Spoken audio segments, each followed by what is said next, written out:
One of the most amazing things on mission trips, I love how the language barrier doesn't really determine whether somebody will try to talk to you or not, and the universal language of love always gets through even that barrier. Probably just how positive everyone has been, because it's really hard to work this hard in heat like this, but everyone has a really good attitude, and we're all just really pushing through it and working together, and I've also made so many friends, and it's really fun. My favorite part of the trip has been shoveling a load of sand out of somebody's yard, and it was the hardest job I've ever done, but the positive attitude from the team and the humor just made it so much more fun. I'm surprised of the hospitality all of the people in Puerto Rico have. Like, if you go and do yard work at someone's house, they automatically just open up their home to you, give most of their food. They spend more time making a meal than you did doing yard work, so that surprised me a lot. That makes me want to be more generous, more, hospitable.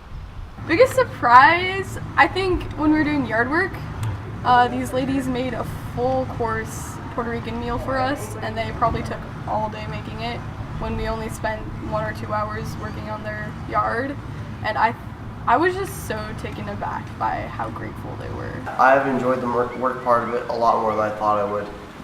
I thought it was going to be a lot more hot and miserable than it was.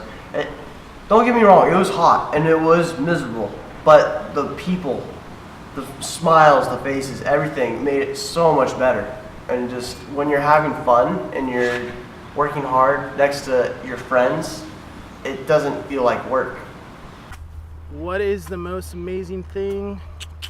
I think for at least yesterday, I was a part of a group of, I think it was like 9 or 10 of us, and we got to move dirt and sand from the back of someone's house back to the beach. And not that it was, sand or dirt. We do that at home anyways for people that do that. But I think to see kids super tired, super exhausted, and myself and Graham be the leaders of that group. And again, I shared this in our prayer group last night, that within 30 minutes, everyone had a goal, everyone knew their role and accepted their role, and most importantly, we all were all super positive about it.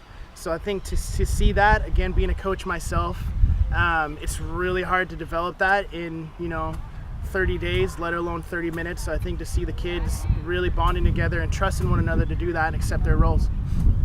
The most amazing thing I've witnessed is how grateful the people are here. I did some yard work, and the lady, after we did it, she invited us in, she gave us food and soda, and she was just so grateful that we helped out. And even though we were there to help her, she ended up just helping us too and made our days better.